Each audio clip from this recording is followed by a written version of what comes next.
Hello, good morning, everyone. In this video, I'm going to present the results I got as part of the project for the network size course. As you guys would all be aware, the project that I was doing was basically to analyze or to build a network for the stock and then basically analyze them. Um, so just briefly going over the abstract, the main crux of the project was to build out networks for stocks based on the correlation um, that we see between the prices or volumes or the daily returns of the stock. Uh, so to start off, we initially, so in this project, we have taken off the time period between 2007 and 2017, a good 10-year span. But one interesting thing that we have done as part of the project is to basically look at this whole time span in Windows, right? So one of the key objectives that we wanted to achieve in the project was to see how the network as such evolves as we go through these various time frames. Specifically, what happens around 2008 when the entire 2008 2009 when we were in a subprime crisis, and then what happened subsequently. And we just wanted to study this to see if the network that we build out of this sufficiently captures all this volatility that is going on. We also, as part of the study, have also looked at the, by the communities that we detected in these networks. Do they really conform to the sector classification? That is basically what we want. What we have looked at is saying that do the finance stocks really trade together, or do the IT stocks really trade together? Is there a pattern to them? Do they behave in a group, or is there something more to that? So that's basically it. So briefly going over what we had laid out as the objectives for this particular study is we wanted to build a network for the stocks in the S&P 500 index. Why S&P 500 index? Because as such, the S&P 500 had a wide array of stocks. It had a good cluster of stocks from different sectors, and we believe that, and we felt it was a better representation of the market rather than the Dow Jones Index. So we took the S&P 500 stocks from the S&P 500 index, and we basically built networks out of them using two methods. One is the winner take all method, and the other is the and this minimum spanning tree method. And we did these networks over multiple time slots in this period. So whatever networks we got based on these two methods, then we looked at the topology of the network in terms of the degree distribution, in terms of their clustering, and the communities we detected in them, and we also tried to fit the log plot for the degree distribution and see if the network really conformed to a scale-free distribution, right? So then we detected communities in these networks, and we what we did is by with these communities, we really compared these communities to the community of these stocks based on the sector, based on their SIC code, which is called the industry classification sector industry classification code. And we wanted to see, do the communities really form a pattern? Do they really follow these SIC codes? Then we studied the evolution of these communities over time, and saw, do they really alter or do they stay consistent?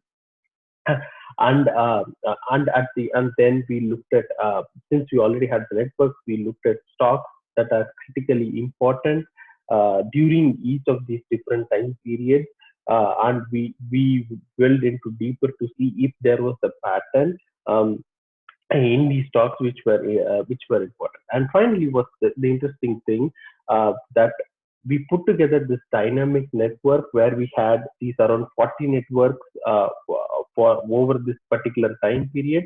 Uh, we basically created a dynamic graph in using NetworkX, and then we exported out in a GEX format, GEXF format, where we visualize this dynamic evolution in Kefi, and we will briefly go over it at the end of the video.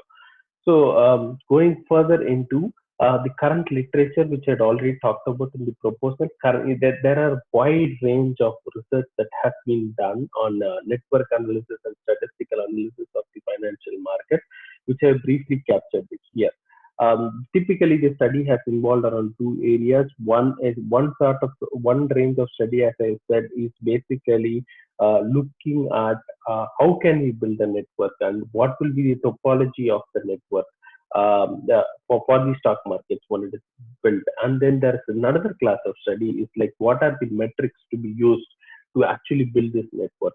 Um, I have briefly touched upon all the current literature. We have looked at it here, namely the statistical analysis of financial markets or the hierarchical structure in financial markets. So if we briefly go through the lecture of all these literature which is currently available, so they all take the correlations between the stock prices or volumes or other volumes or the returns, and they have basically built out a network. So for building out the network, there are two methods that we had looked at from the literature. One is the winner take all and the minimum spanning tree method, which will go over further below. But what we attempted to do in this project is, though all these current literature was there, they all looked at the network in a fixed time frame, right? So they all took a window of 2 years or 3 years and basically looked at them in the whole window and said the network behaved like this during this window. What we wanted to do was to take or build on these methods, basically build out networks in shorter windows, and then see how they evolve through the period, which is probably the enhancement that we have done on top of the current literature. So for the next steps, we briefly go over data collection. So initially, we were planning on getting the data from Google and Yahoo Finance, but we ran into issues as Google had a restriction of only 1,000 prices that can be got at a particular day. So we found another interesting source of EOD data where they give you end of day prices, which is already factored in for splits and uh, other changes that have happened over the years. So basically, we took the stock ticker prices for each trading day over the last 10 years from EOD data for both Nasdaq and the New York Stock Exchange. Why we took both stock exchanges? Because the S&P 500 index as such had the stocks from both these indexes. So we basically took them. We read these, as you can see in the IPython notebook, we read these CSV files into one big data frame, which had all the values for all the tickers. Then we got the CSV file for the stocks in the S&P 500 index. There is a small nuance here. We assume that the S&P 500 index didn't change much over the last 10 years. If at all there change, there will be 30 stocks going out or coming back in, but largely the S&P 500 has remained stable over the last 10 years. So we took the stocks which are in the S&P 500, basically filtered out and just took the prices of the S&P 500. So now we have our data to work around with. Then the next step was to basically detrend the data. So in the current literature, there are many ways that has been talked about of how to compute the correlations between the stocks, because we are going to use the correlation to basically decide if two particular stock A and stock B are connected and whether they should be connected by an edge or not. So of the methods given in the current in the current literature, we went into the time lag correlation of price changes over a certain period of time. One of the main reasons was, as I have documented here, if you really think of it, of the stock prices as P0, P1, P2, Pn over a period of time. The stock prices are a moving time series. They are not stationary. They have an inherent trend, the trend which they have carried out from an earlier time period, trend they have now, and the future trends also will create some unwanted bias. So if you really think of it, So you will have a return R1, and if any time period you take, the return R1 will be having an impact for 31. So if you see the returns in the earlier part of the time series will have a skewed impact, and the returns in the later part of the time series would have a lesser impact on the correlation that you are calculating. So basically, to avoid such biases, we have calculated, used the current literature, and we have calculated the correlation between the price returns over a period where we took the price difference between current day and yesterday, and we arrived at what is the percentage or the change in return, and then we converted into a log return, which is typically done in any finance studies. The main reason is these log returns have the beautiful nature of being additive over different time periods. So if you have a time period of one day where you made a log return of 1%, and tomorrow there is you made another 1%, then your total gain over the two periods or in terms of log return is 2%. So that's a nice feature of log return. So basically, we computed the log returns over this period, and we computed the correlation for them. Though there are many time periods that we could have chosen, that we would have computed log returns for 7, 30, 60, and 100 days, we basically stuck to one day to keep it as simple as possible. Though I would suspect in future studies we want to expand it to a wider range of the return window. So the next set of actions is we basically descended the data, computed the log returns, and we have plotted the variations. So as you can see, the from the plot that we currently have it out there, in 2008 we see this wide jump around the September when the financial crisis was going on, clearly showing at the time the fluctuations that were going in through the market, and it was pretty wide and it was throughout the market, and then it gradually stabilized. So, and this is the and we can say occasional periods where there are some spikes which due to odd data, or it could be specific isolated instances, but largely the variations in the market have been well captured. So then at the end of this, so now we have the log returns for different periods. So now we computed the correlation matrix for multiple windows. So by windows, I mean I had a 10-year period. Now I have to look at them in windows so that I can study the evolution of the market. So we basically looked at one of the current literature, which is asset trees and asset graphs in financial markets.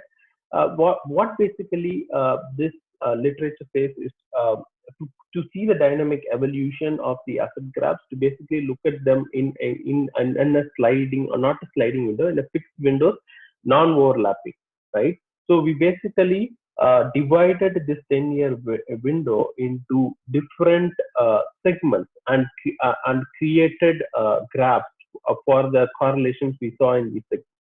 Now, what is the optimum window size? We wanted to keep the window size small enough so that we pick up some of these minor perturbations or changes in the market, but we also didn't want to pick up a lot of noise. So to find out the optimal window size, we basically created, or we went through the process of plotting the mean correlation that we computed for different window sizes between 21 and 105. Just think of 21 in a typical stock market is 1 month, because that is 21 trading days. So if you say 21, it is 1 month, 42 2 months, 63 3 months, and so on. So when we plotted the results, an interesting thing you can see that on 21 we are picking up a lot of noise. The fluctuations are too high. You can see it goes up and comes down, and at around 84 the curve is really flattened out. There are some places like between 1500 and 2000, which is basically 1500 days from 2007, somewhere around 2012 and 2013, where some of the variations that are happening in the market are not being truly reflected. So to find a common middle ground, we use 63 as our optimum window, and this 63 also slotted in very well with the what is a typical reporting cycle of these companies in the stock market, right? So they report their returns every quarterly. So 63 work very well for us. So if you look at the green line, we looked at 63, which was it's reasonably captured without too much noise, the fluctuations that were going in the market. So the next step we did is to go to the to basically build out the network for the two methods that we were to go by. The one is the winner take all method, and the other is the minimum spanning tree method. So in the case of winner take all method, as we see in the current literature, a network perspective stock market, they already detailed out like how we can take a threshold, and if a correlation between two stocks is greater than the threshold, then we basically define an edge. In the document, they have also clearly, or the study, they've clearly shown that by taking correlations between zero point 0.7, 0.8, and zero point 0.9, they were able to see scale-free properties of the graph. But though that the research paper itself doesn't give any value, what is a guideline on how to select the threshold.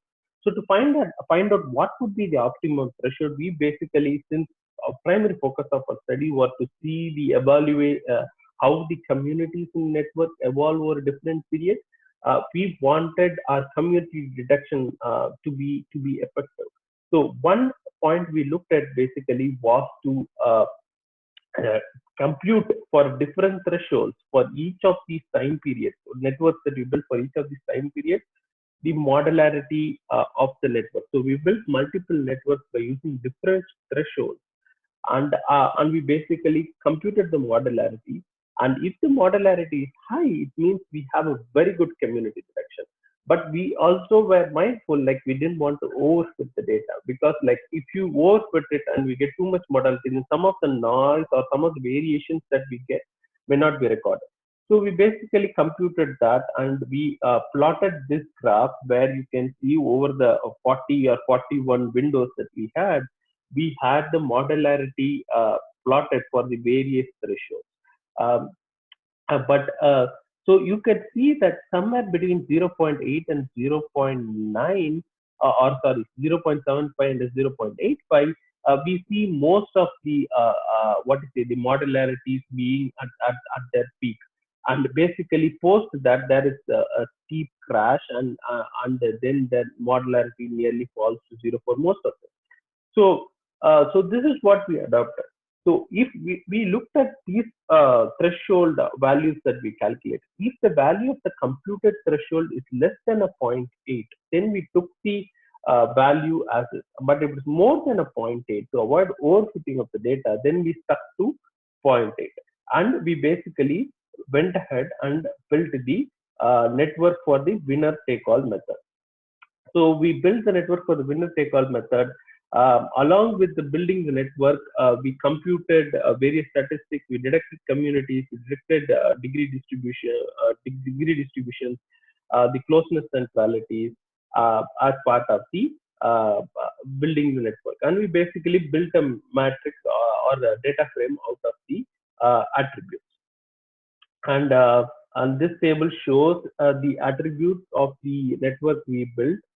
So see the first column as the starting day of that particular network. So you have 164, 127 means they are the number of days from 2007. So the first network had edges of 462 and 139 nodes, and they detected around 19 communities, had an average clustering coefficient of 0.43. Um, so basically all the attributes of the network are captured. The slope column is interesting. The slope column is what we try to fit the linear regression onto the log-log plot of the degree distribution, and this is the slope. And as such, we know from theory that this slope directly corresponds to the power law exponent, and we do see that certain time frames the network does exhibit scale-free properties. So the next, going on to the minimum spanning tree method. So as in current literature of network of equities in financial markets, in the case of minimum spanning tree method, uh, there is no threshold. We take the correlation that we had computed, and we computed it. We'll compute a distance called Dij, And the formula for computing it is here, where we basically say 1 minus the correlation multiplied by 2 and take a square root of it. Now, what does this function really do if you think through it? If if both correlation is 1, the distance is basically 0. So, when will a correlation be 1? The correlation will be 1 if the prices match to the same stock. So, right? So, and if it is negative, the distance increases, and if the correlation is positive, the distance decreases. This is good because for the minimum spanning tree method to effectively work, it is optimizing the cost of the network, right? In terms of the connection. If you look at the minimum spanning network tree algorithm. So if a stock is positively correlated, we want to give it a higher weight. So we, by reducing the distance, the minimum spanning tree method will give it higher weight. And for the stocks which are negatively correlated, we want to give a uh, uh, what is say we want to move them further away. So by increasing the distance, the minimum spanning tree method will give them a lesser weight.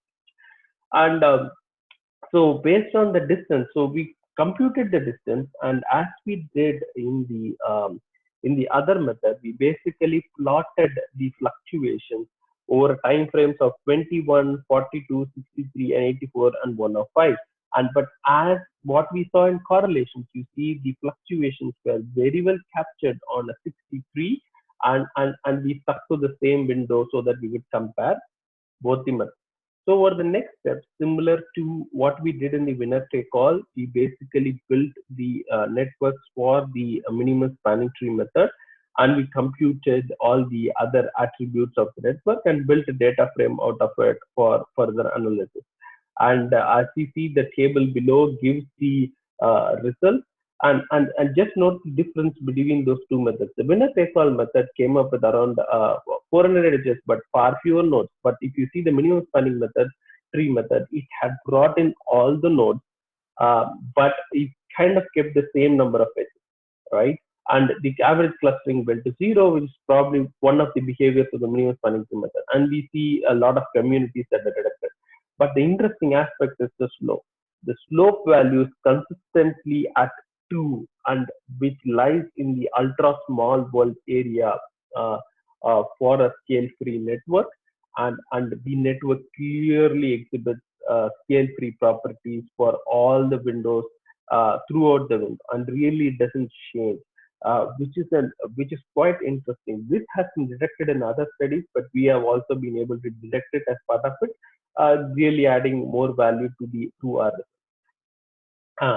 and now let's now so we have now gone over how we have computed the network. We'll briefly now go over the results and the analysis we have done based on these networks that we have computed. Okay. So the first thing we looked at was basically, as we had briefly touched, is how is the degree distribution of this network, and do they really exhibit scale-free properties?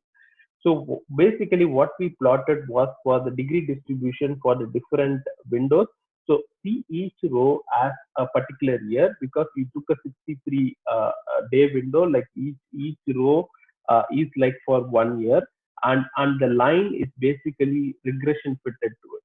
So if you see, you could see that in some windows the line is pretty what is it sloped well, and it shows scale free properties, and also the degree distribution shows scale free properties. But in some windows it is obviously not, because of the variations that are happening in the market. And so this is an interesting plot to look at, clearly showing the market is doing very well on how the market is fluctuating, and how the network is different, and how the degree distribution of the network is different. Um, and the next plot is very similar in terms of we plotted the actual degree distribution over different time periods and the different networks. And we can see a very good distribution where there are large number of stocks, what is a with low degree, and there are few stocks with high degree, and purely following a nice scale free for our distribution or a power law distribution, right? And the next is a similar plot for the network we got through the minimum spanning tree method. And this graph is much cleaner, as we have seen already from the slope. The slope is very much in the range of ultra small world. The network really follows power law, and it is a scale-free graph, right? So and we are able to they show a clear straight line trend that we have been able to fit, and the slope is there. So we are always around 2, and so it's a very nice fit. Um, and again, plotting the degree distribution, we can clearly see how the degree distribution is skewed towards more nodes with lower degrees and few nodes with higher degrees. Um, okay, uh, good.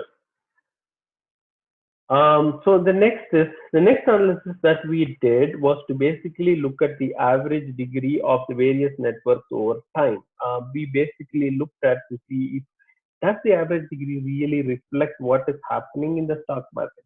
And we can see that the network built out of the winner take all method clearly shows these peaks. And if you actually look at these peaks really correspond to what is a particular event, a particular major event that has happened in the market.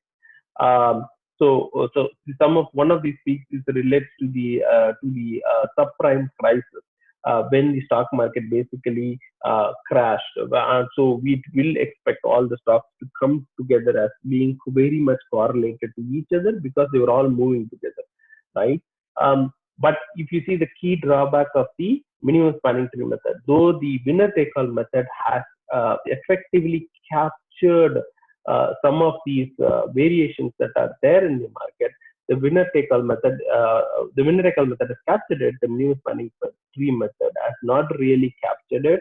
It has basically kept it flat, which is one of the key drawbacks. But if you see on the also that when there are not many fluctuations in the market, both the methods agree. They meet at they have the same average degree for the network.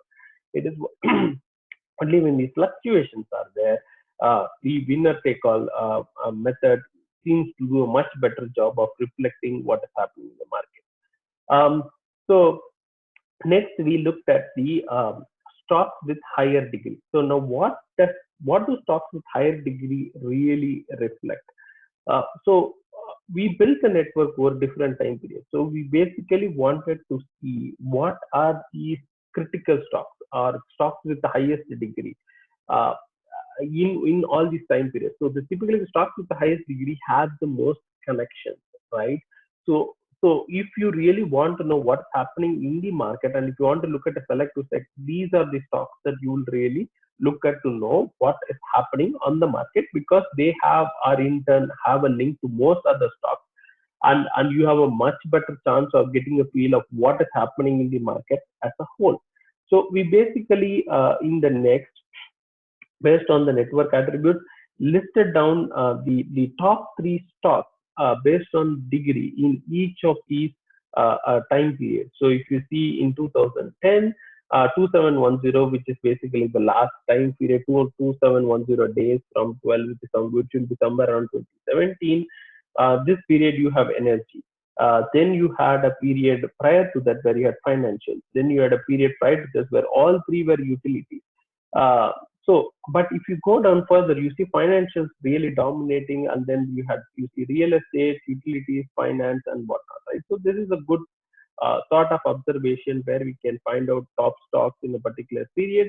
And we did the same thing over the graph we computed based on the minimum spanning tree method. The results were largely in line. We do see a lot of financials similar to what we saw there, but occasionally they do deviate, primarily because the minimum spanning tree method doesn't capture in all the variations that are happening in the market. Uh, but but do they really differ that much? Okay, so basically what we did is next is to basically plot which sector these top stocks belong to, right? So if we looked at the sector, maybe we would know what is happening, right? So we basically took the top three stocks. We found out which sectors they belong to, and we basically plotted it. And that is the result. So based on both the methods, and you see the results are not too far apart. Fascinatingly, financials, for more than 50% of the time, the stocks in financials are at the top of the network, right? They have the highest degree, which kind of makes sense because if you truly think finance as a sector, finance is in turn heavily dependent on so many other things happening on the market. So if you really want to pick one sector which would show very good correlation to other areas of the market, it should be finance. And so we see that both the methods tend to agree they have finance. Where both the methods tend to disagree was number two, where the minimum spanning tree method picked industrials and the winner take all method uh, had basically real estate. Um, this could be also as a result because on the 2008 crisis, you see all the real estate stocks crashed. But because the new spanning tree method was not picking up that fluctuation, it basically had sided to industrials where real estate might have been the logical consequence of the events that happened in the time frame. We would say real estate should be number two. But an interesting result which shows the dominance of finance. But one interesting aspect you see, the information technology, winner take all method didn't predict anything. So to contrary to many of our beliefs, where we are typically driven by Google, Yahoo, Microsoft, from a stock market perspective, the information technology sector, as if the stocks are not important.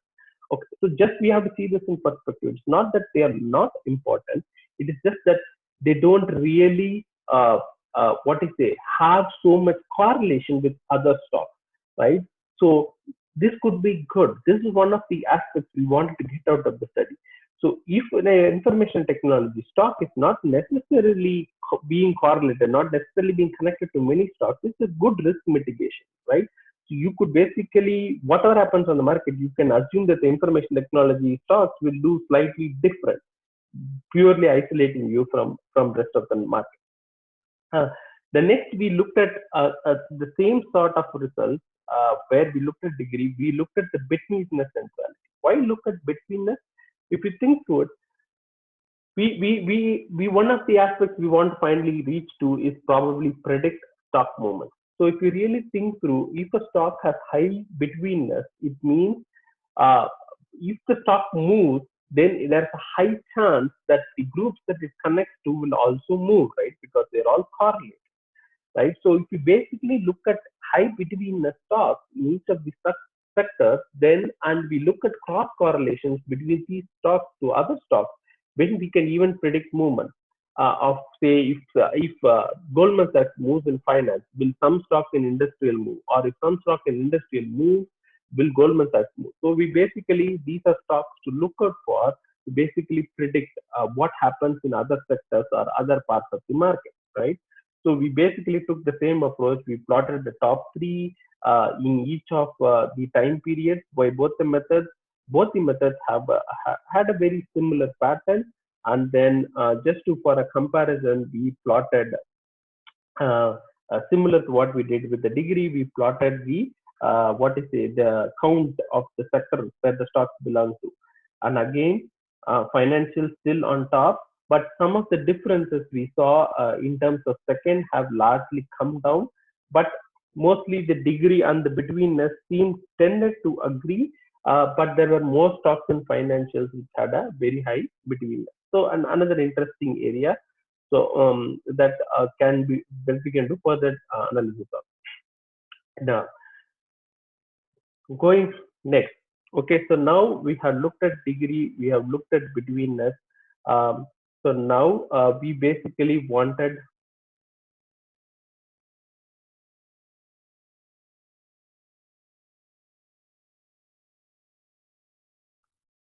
so we looked at degree, we looked at betweenness. So now what we wanted to do is to basically to see in these networks that we have detected, uh, we also have detected our communities using the Lovain algorithm over a different period. And we wanted to see how the number of communities detected in the two methods really varies. And if you can see that we have plotted it, if you see the minimum spanning tree method always remain consistent, and that's by nature because the minimum spanning tree method is normalizing the network. Um, but the winner take all method is capturing the fluctuations in the market in even in terms of number of communities, But if you see, there are periods in the market when they are very close to each other, that they do tend to agree. The lowest peak which we see here on the winner take all method, that's 2008 crisis, where what the graph basically shows is that the market crashed and literally the stocks were all trading together. So the number of communities has really come down. And a very interesting plot to look at. And going forward, okay, so now we wanted to study how these communities evolved through the different periods, or through these different time periods. And we have all these bunch of networks and we have all these communities today. Now, how do we find out whether they are really trading in groups? We have seen that financial dominates, but we wanted to see how do these stocks really trade in groups. One way of looking at similarity between two groups is the Jacquard similarity, right? We have already touched upon in the course. So basically what we did is we built a binary matrix. One binary matrix is for based on the S&P 500 index and based on the stocks that belong to these indexes. We built a binary matrix of these 500 stocks. If they belong to a particular sector, then it's a value 1. If they don't, then it's a value 0. We built a similar binary matrix for all the other communities that we detected, right, in each of these periods. And we computed the Jacquard coefficient between the community we detected and with the standard sector grouping that we see as per the S&P 500. The Jacquard similarity is very good in detecting similarities on binary data. The key reason being, look at this M00. If the stocks are missing in both the places, the Jacquard coefficient doesn't factor that in, which removes the bias. In case we have 500 stocks and only 63 are in a particular community, and if both are 00, Jacquard doesn't factor in. We are looking at places only when either of them has a value and when both of them has a value, right? So, and it was an interesting, and it gave me very interesting results. So we computed the Jacquard similarity. We found out that when the Jacquard coefficient was more than around 0.25, it reasonably, the communities that were detected reasonably represented what is it, corresponding sector, right? If it had a particular, with a particular sector, it had a Jacquard coefficient of more than 0.25, there were enough number of stocks in the community detected to say it was an information technology community or it was a finance community. And we have basically plotted the results. So what we found out was fascinating. Sectors such as finance, real estate, utilities, energy, telecommunication, and industrials to some extent traded as a group. They remained as a group throughout what is happening in the market, right, over the different time periods.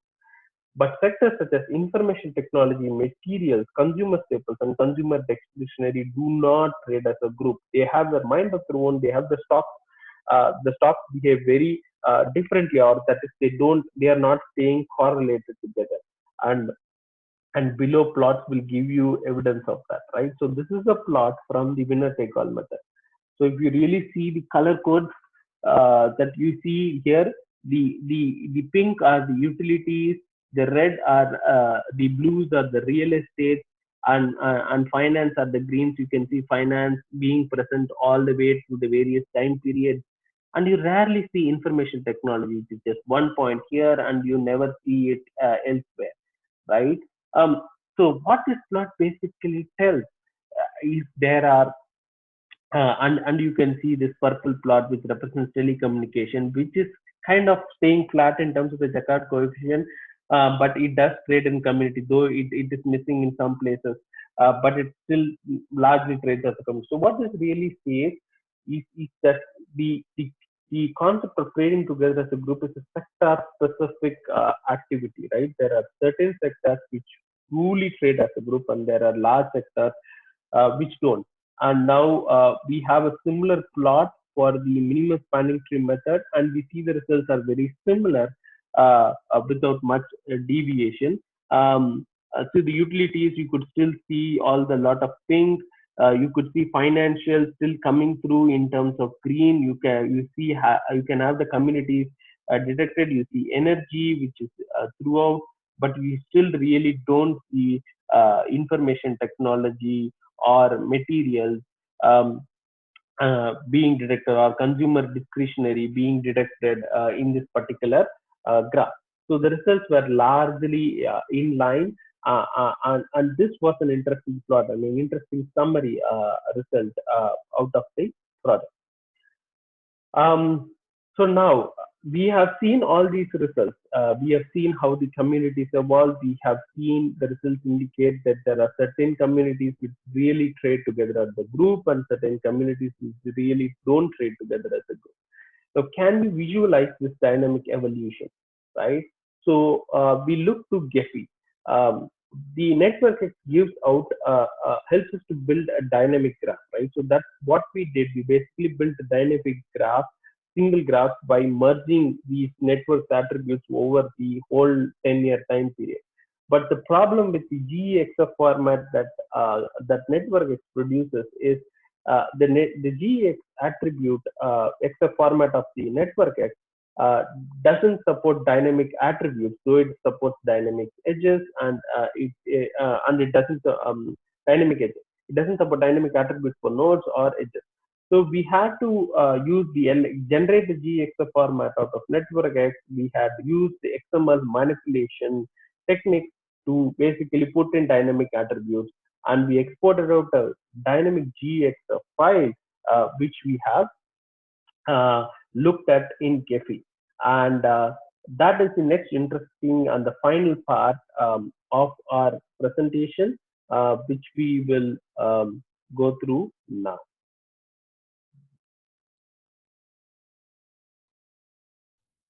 Hi. So let's look at how this dynamic graph that we have built and visualized it in Gephi. Now this is the winner take all method, and we have this dynamic graph now imported into Gephi. You basically see that we have colored the nodes based on their particular sectors that we belong to. So financials are pink. You see real estate, which is yellow, and then you see energy, which is blue, and we see that utilities, which is in green, which kind of be the only network that we really see at this point in time, and the other nodes are on the other what is the sectors are pretty much distributed all throughout, right? So now Gephi has this interesting dynamic graph. So if we import the dynamic graph with the right attributes, Gephi will give you the enabled timeline, right? So you could look at the data in the data laboratory. Uh, Let me quickly show you that you can see that for the nodes, we have these dynamic attributes for distribution, degree centrality, where for each of these intervals. And again, for the edges, we have these intervals detected, and the corresponding weights of the nodes for each of those intervals. So that's basically what we are going to visualize, and Gephi does an amazing job of it. Yeah, so now we are going to visualize how the network dynamically evolves through the various time periods. This is the graph for the winner take all method, where the left hand side gives you the color coding and the sectors that they represent. You could see financials in this rose patch, and real estate in this yellow, and you have utilities in this green, and energy in this connected graph. So you could visually see these communities. The other stocks are present throughout the network, and they don't really have a connection. So, and even if they have a just an isolated case like information technology, you see these three stocks that are connected together. So now I will run through these visualizations where you can see the whole network evolve as with the time progresses, right? So as you can see now, we have started the visualization. You can see the network evolving, but the community still largely remain intact. Now this period where it collapsed, that is the 2008 financial crisis, where you can see the whole market collapsing. But then now it's back to normal, where I could still see these communities. We could still see financials largely maintaining, utilities largely maintaining, and real estate largely maintaining the community based what is it trading pattern that we saw in the data. So a very interesting visualization. Uh, and the beautiful thing about Gephi is now I have the dynamic graph loaded. So if I want to analyze any particular time frame, I can always go in and set this to uh, the particular time frame. So this is first window, and then I can go into the specific graph, and then I can look at it. So we have built in as part of the project, and this is a very nice visualization which clearly proves our result of how these groups or the communities actually trade together. So now let's quickly see the same result. Now this is the graph which is based on the minimum spanning tree method. You could see this is a weighted graph, so you see the edges all over the place. It's kind of not that clear as we see in the minimum, what is the winner take all method, but we still do see these color codings still forming a good cluster. So you see financials in this beautiful what is a brownish cluster. You see real estate in this red cluster, and then you see energy in this cluster of yellow, and healthcare here in green, and utilities here in this slightly bluish shade, right? So let's quickly go through the evolution of the network as such over the whole time period, and see if we do are able to see a similar sort of pattern as with the minimum spanning tree method, right? So let's start. So you could see the network evolving, but you still see financials largely trading together. You see energy largely staying as a group, and then you see utilities largely staying as a group, and then you see what is a real estate largely staying as a group. And but you don't see the kind of behavior we saw with the 2008 financial crisis, where we saw the minimum spanning tree network collapsing. This largely maintained on its own, which is probably one of the reasons why the minimum spanning tree method really what is it doesn't capture many of the fluctuations in the market, but it really does a very good job of visualizing the network.